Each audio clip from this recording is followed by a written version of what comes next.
உலக மக்கள் அனைவரும் ஞானம் அடைய வேண்டி தோன்றிய ஞானிகள் அனைவருக்கும் ஆத்ம நமஸ்காரத்தை தெரிவித்துக் கொண்டு வாசிக்கப்படும் நூலின் பெயர் என்னவென்றால் ஸ்ரீ ராமதீர்த்த பரமஹம்ச விஜயம் பாகம் 2 என்ற நூலிலிருந்து வாசிக்கப்பட்டு கேட்க இருக்கின்றோம். அதனுடைய தலைப்பு என்னவென்றால் பரிபூரண அன்பும் குண சோதனையும் என்ற தலைப்பில் ராமதீர்த்த பரமஹம்சர் அமெரிக்காவில் சொற்பொழிவாற்றிய பகுதியில் பதிவின் சாரம் எதை பற்றியதென்றால் மற்றவர்களை குற்றம் காணக்கூடாது என்பதற்காக கொடுக்கக்கூடிய உபதேசங்களாக இது இருக்கின்றன.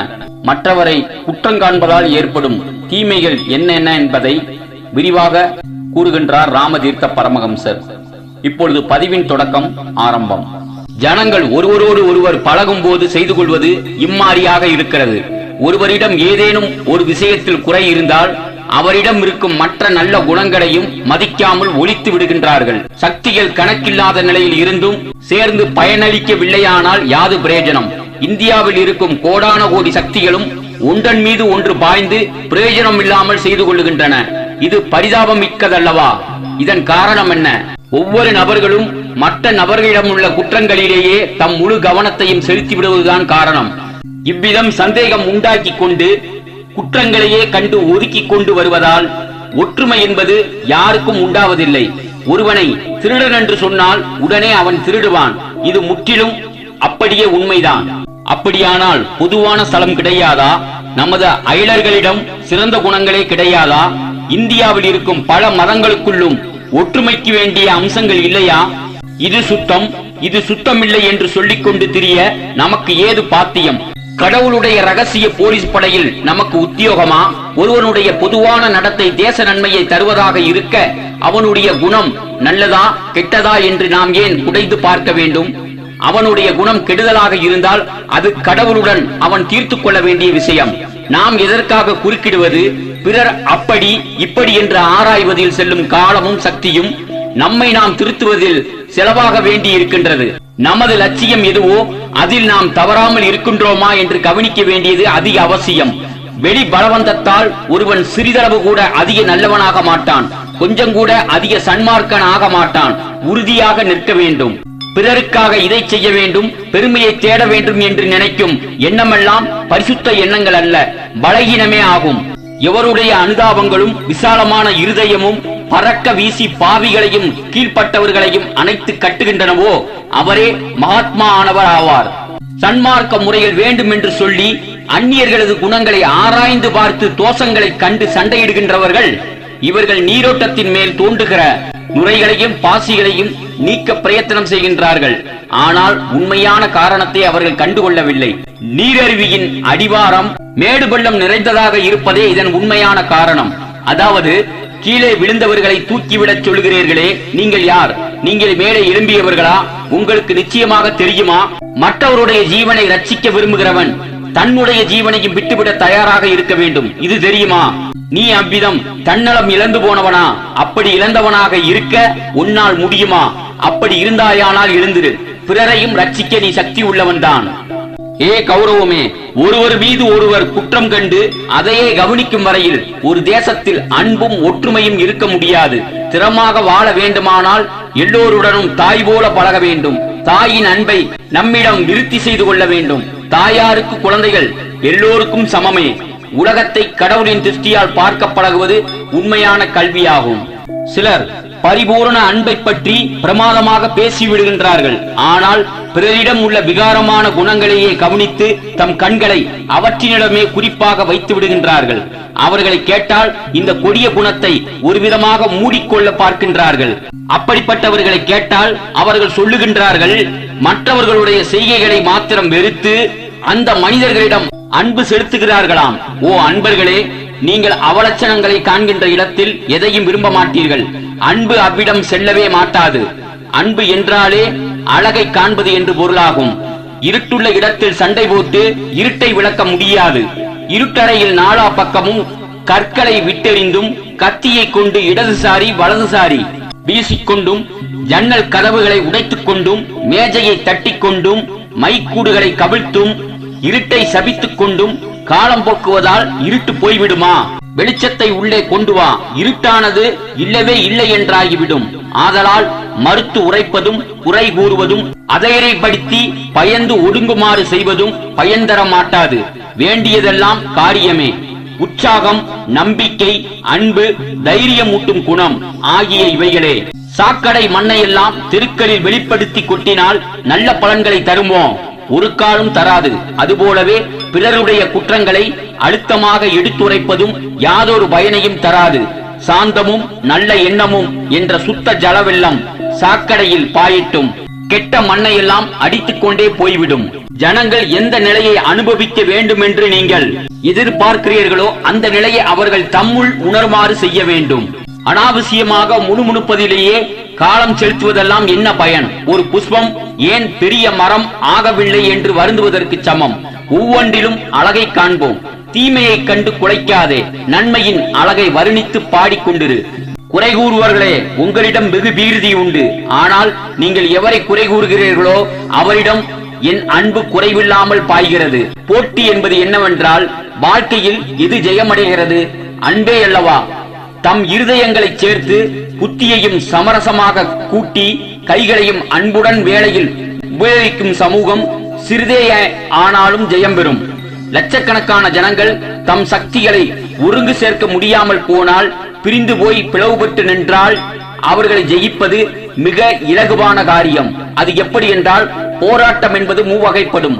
தகுதியற்றவர்களுடன் செய்யும் போர், சமமானவர்களுடன் செய்யும் போர், பிரகிருதியுடன் அதாவது இயற்கையுடன் செய்யும் சண்டை என்று 3 வகைப்படும். சமமானவர்களுடன் போட்டியினாலும் பொறாமையினாலும் ஏற்படும் சண்டைகளில் அவர்களிடம் சக்திகளை வீணாக்காமல் அவர்களுடன் சிநேகம் செய்து கொண்டு சமம் இல்லாதவர்களுடன் சண்டை செய்தால் ஜெயம் நிச்சயம் கிடைக்கும். கொடுங்கோன்மை எல்லாம் அன்பினாலேயே அஸ்திவாரத்தில் எழுப்பப்பட்டது என்ற வாக்கு உண்மையே. சமம் இல்லாதவரிடம் அன்பு வளர்க்கப்பட்டால் பிரகிருதியுடன் சண்டை செய்து அதையும் ஜெயித்துவிட முடியும். பிரபஞ்ச வஸ்துகளை ஜெயிப்பது பிறகு இலகுவான காரியமாகும். பிரகிருதியுடன் செய்யும் போராட்டங்கள் எல்லாம் என்னவென்று கேட்பீர்களோ?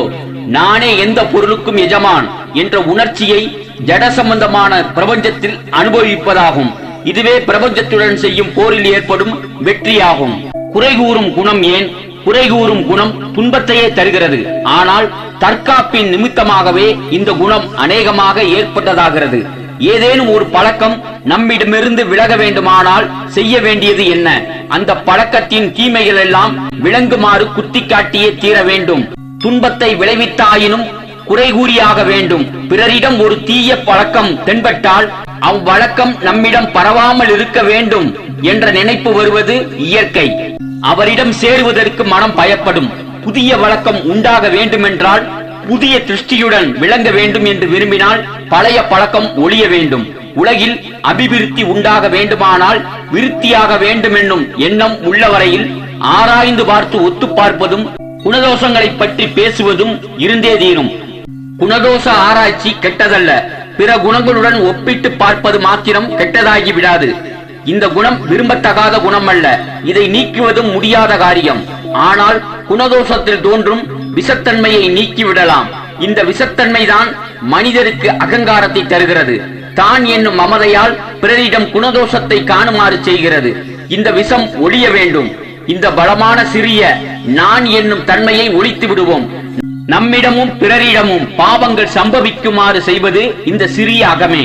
இவ்வித துன்பங்களை ஒழித்த பிறகு நாம் விஷயங்களை சாட்சியாக தனியே நின்று கவனிக்க முடியும். உள்ளது உள்ளபடி யாதொரு பற்றுமில்லாமல் பார்க்கும் சக்தி கிடைக்கும். பதார்த்தங்களின் குணங்களை அறிய பிரயத்தனப்படும் ஒரு கலைஞன் பொருள்களை அழகாக ஆராய்வது போல் நல்லதைக் கண்டு சந்தோஷமும் இல்லை, தீயதைக் கண்டு துக்கமும் இல்லை. பொருள்களின் குணங்கள் உள்ளபடி விளங்க வேண்டும் என்ற ஆசையே அவனுக்கு இருக்கிறது. நாமும் நம்மை சுற்றியுள்ள வஸ்துகளையும் ஜனங்களையும் கண்டு உள்ளபடி அவர்களின் குணங்களை பார்க்கலாம். அமைதியுடன் கூடிய மனதுடன் சாட்சி போலும் நின்று அறியலாம். யாதொரு பற்றும் இருக்காது. அதனால் ஒவ்வொரு நுட்பத்தையும் மிக கணக்காகவே கண்டுபிடிக்க முடியும். நம்மால் பார்க்கப்படும் விஷயங்கள் நம்மை பற்றிவிடும் என்னும் பயம் நமக்கு இருக்காது. சூரியன் சாட்சியாக நின்று கொண்டு சர்வ வஸ்துகளையும் அதாவது முச்செடிகளையும் உயர்ந்த ரோஜாக்களையும் வளரும்படி உதவி செய்வது போல நாமும் இருந்து விடலாம். சம பூமிகளையும் சிறந்த தோட்டங்களையும் பல செடி கொடி மரங்களையும் சர்வ ஜீவ பிராணிகளையும் மனிதர்களையும் சூரியன் பார்த்து கொண்டு நிற்கின்றான் அல்லவா? அதுபோல கொள்ளை நோய்கள் வராமல் இருக்க வேண்டுமானால் சுதாகார முறைப்படி வாசம் செய்வதுதான் தகுதியாகும். அது ஒன்றுதான் மார்க்கம். அந்நியர் ஆதிக்கத்தில் இருந்து நாம் தப்ப வேண்டுமானால் ஆத்ம தர்மத்தில் திடமாக நின்று கொள்ள வேண்டும். ஆத்ம தர்மமாவது என்ன? அந்நியரை கண்டு அன்பு செலுத்துதல். இதுவே விதியாகும். துக்கம் அடைவது எவ்வளவு இலகுவாக இருக்கிறதோ அவ்வளவு இலகுவானது மேன்மை அடைவதும் சரியானபடி தியாகம் செய்த கற்றுக்கொள்ள வேண்டும். பலியிடல் தீமையை அகற்றும் என்பது பூர்வகாலம் போல் இன்றும் உண்மைதான். வாயில்லா மிருகங்களை பலிகொடாமல் மற்றவர்களை குற்றம் காணும் நம் குணத்தையும் சாதி மமதையையும் பொறாமை முதலிய குணங்களையும் பலியிட வேண்டும். இவ்வுலகத்திலேயே நமக்கு சொர்க்க சுகத்தை தருவதாகிய அன்பென்னும் பலிபீடத்தில் இவற்றை பலி கொடுத்து விடுவோமாக. குறை கூறப்பட்ட மனிதனுக்கு குணதோஷம் என்பது தராசு போல் வருகிறது. கடவுளால் செய்யப்படும் பக்குவமே அது. அந்த பக்குவத்தால் நாம் அழகாக வளர்வோம். பிறர் உங்கள் குணங்களில் தோஷம் சொல்லும் போது நடப்பதை கவனியுங்கள். உங்கள் மனம் வருத்தமடைந்து ஆத்திரம் கொள்ள ஆரம்பிக்கும். இங்கேதான் ஜாக்கிரதையாக எடுத்துக்கொள்ள வேண்டும். புயற்காற்றில் அகப்படும் சிறு கப்பலானது பயங்கரமான ஆற்றில் பாறைகள் நிரம்பியுள்ள இடங்களில் கடலை நோக்கி போகின்றது. கடலும் எங்கேயோ தெரியவில்லை. அவ்வித நிலையில் உள்ள கப்பல் இவ்வளவு ஆபத்துகளினால் எச்சரிக்கப்படுகின்றது. பாறையை நோக்கி படகு செல்லும் போது ஜாக்கிரதையாக வேண்டும். அதுபோல் ஒரு இடிபடும் போது நமக்கு பலன் இல்லாவிட்டால் அதை கவனிக்க வேண்டாம்.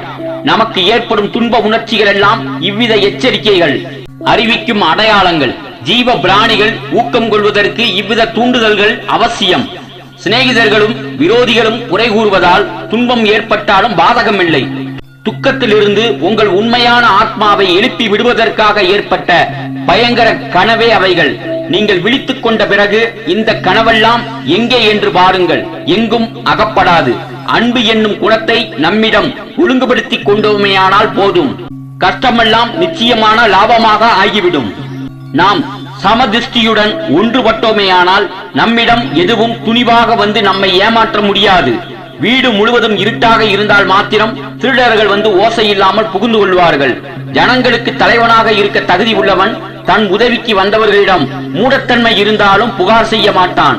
தன்னை பின்பற்றியவர்கள் மோசம் செய்தார்கள் என்று லட்சியம் செய்ய மாட்டான். மனிதர்கள் நன்றி கெட்டவர்கள் என்றும் ஜனங்கள் உபகாரத்தை அறியவில்லை என்றும் புகார் செய்ய மாட்டான். வாழ்க்கை என்னும் பெரிய பந்தயத்தில் இவைகளெல்லாம் அவசியமாக இருக்கும் அம்சங்களே. ஆதலால் அவற்றை பற்றியெல்லாம் எதிர்நோக்கி செல்ல வேண்டியதுதான் ஆண்மை. அவற்றை கண்டு பயந்து நடுங்கி போய்விடக் கூடாது.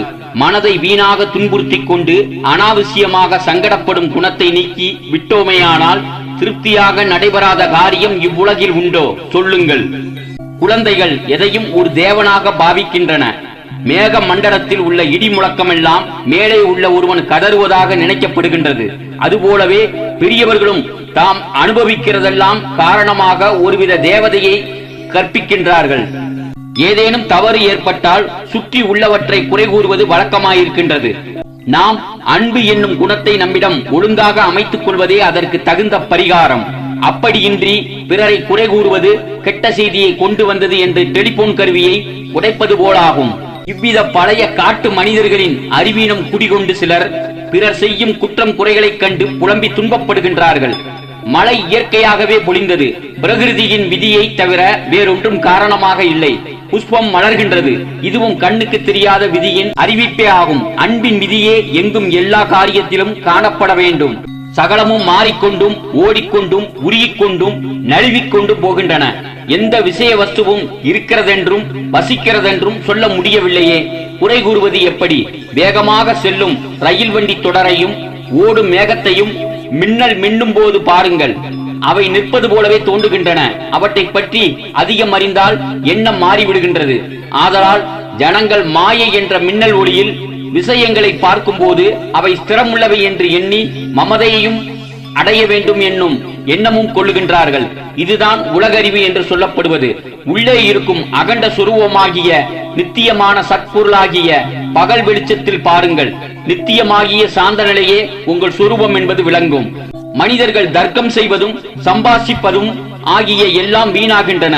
தர்க்கம் செய்து வேற்றுமைகளை நீக்க பிரயத்தனம் செய்வதெல்லாம் சண்டைகளையே உற்பத்தி செய்யும். அதிருப்தியும் குறைவுகளும் உண்டாகின்றன. ஏனென்றால் அஸ்திவாரம் சரியாக இல்லை. மேலே உள்ள கட்டிடம் எப்படி ஒழுங்குபடும்? முதலில் இருதயத்தை ஜெயித்து பிறகு புத்திக்கு மனு செய்து கொள்ளுங்கள். புத்தி மயங்கும் இடத்தில் கூட அன்பு தாராளமாக போக பிரயத்தனம் செய்யும். மனோபாவனைகளும் கொள்கைகளும் ஒத்து வர வேண்டும் என்று ஜனங்கள் தவிக்கின்றார்கள். அன்பினால் ஜீவர்கள் ஒற்றுமைப்படும் வரையில் பொறுப்பதில்லை. வெளித்தோற்றமான ரூபங்களையும் குணங்களையும் கடந்து ஆழத்தில் ஊன்றி பார்ப்பது அறிவு எனப்படும். அது அன்பினால் ஆகக்கூடிய காரியம். சமஷ்டியுடன் ஒற்றுமை பாவனையை உணரும் வரையில் சமஷ்டி அறிவு உனக்கு ஏற்படாது. பிறருடைய சுரூபத்தில் அன்பினால் ஆழ்ந்து பார்க்க வேண்டுமே அன்றி புத்தியினால் அறிந்து பார்த்தல் கூடாது. அன்பினால் பிரகிருதியின் விதி மீறியது போல் தோன்றினால் அதுவே சிறந்த விதியாகும். அன்பை தவிர வேறு எதுவும் விதியை மீறலாகாது. அப்படி மீறுவது வெறிகொண்ட செயலே ஆகும். அன்பு ஒன்றே தெய்வ சம்பந்தமுள்ள விதி. இதர விதிகள் எல்லாம் அக்கிரம செயல்களே. கொள்ளை முதலிய காரியங்களுக்கு ஏற்பட்ட கூட்டமே. அன்பினால் ஒன்றை அடைவது தெய்வீக குணம் உள்ளது. சட்ட சுதந்திரத்தினால் அடைவது கொடிய காரியமே ஆகும். இந்திய தேசத்து ராஜதந்திர நிபுணர்களே எதிர்த்து குறை கூறும் முறையினாலும் கொடுமையாக புகார் செய்வதாலும் காரிய சித்தி அடைய பார்த்து விட்டீர்கள். ஆனால் ஒவ்வொரு நாளும் நிலைமை வர வர கீழே போய் கொண்டிருக்கின்றது. ஆதலால் இப்போது ஒழுங்கான முறையை அனுசரித்து பார்ப்போம். ஒருவர் தவறு செய்யும் போது நாம் பதிலுக்கு மற்றொரு தவறு செய்ய வேண்டாம். கருப்புடன் கருப்பு சேர்ந்தால் வெண்மை ஆகிவிடாது. ஒரு பையன் ஒரு பணம் படைத்தவனை அவமதித்து நடத்திய போது அந்த பணம் படைத்தவனுக்கு கோபம் பிறந்தது. பையனை பார்த்து, ஏ மூடா, ஏன் இப்படி தவறான காரியம் செய்தாய் என்றார். அதற்கு அந்த பையன், ஐயா, தாங்கள் சொல்லுகிறபடி நான் மூடன், ஆதலால் தவறி போய் விட்டேன். தாங்கள் மிகுந்த புத்தி உள்ளவராயிற்றே, அதற்கு தகுந்த மாதிரி நடந்து கொள்ளுங்கள் என்று அந்த பையன் கூறினான். ஆகவே சொர்க்கம் உள்ளேயே இருக்கின்றது. புஸ்தகங்களிலும் கோயில்களிலும் புண்ணிய ஸ்தலங்களிலும் மகான்களிடமும் முனிவர்களிடமும் சுகங்களை தேடுவது வீண் என்று இவ்வளவு காலத்தில் நீங்கள் அறிந்து கொண்டிருப்பீர்கள். இந்த பாடத்திற்காக எவ்வளவு கஷ்டமும் நஷ்டமும் அடைந்து விட்டாலும் பாதகமில்லை. பாடம் வந்துவிட்டால் போதும், நயமானதுதான். தனியே உட்காருங்கள். உங்கள் துக்கத்தை தெய்வத்தன்மை பொருந்திய ஆனந்தமாகவே கொள்ளுங்கள். இறைவனை பற்றிய தியானத்தில் கவனத்தை செலுத்துங்கள். மானிட வர்க்கத்திற்கு சாந்தியை கொடுங்கள். பிறரிடமிருந்து எதிர்பார்க்கும் நிலையில் காரியம் செய்யாதீர்கள். பலாபேட்சை இல்லாத கர்மாவை செய்யுங்கள். தேடுகின்றவராக இருக்க வேண்டாம். எப்போதும் ஒளியும் அன்பும் வீசிக்கொண்டே கொடுப்பவராக இருங்கள் என்று ராமதீர்த்த பரமஹம்ச விஜயம் பாகம் 2 ராமதீர்த்த பரமஹம்சர் கூறுகின்றார். ஆத்ம நமஸ்காரம். பதிவு முடிவுற்றது.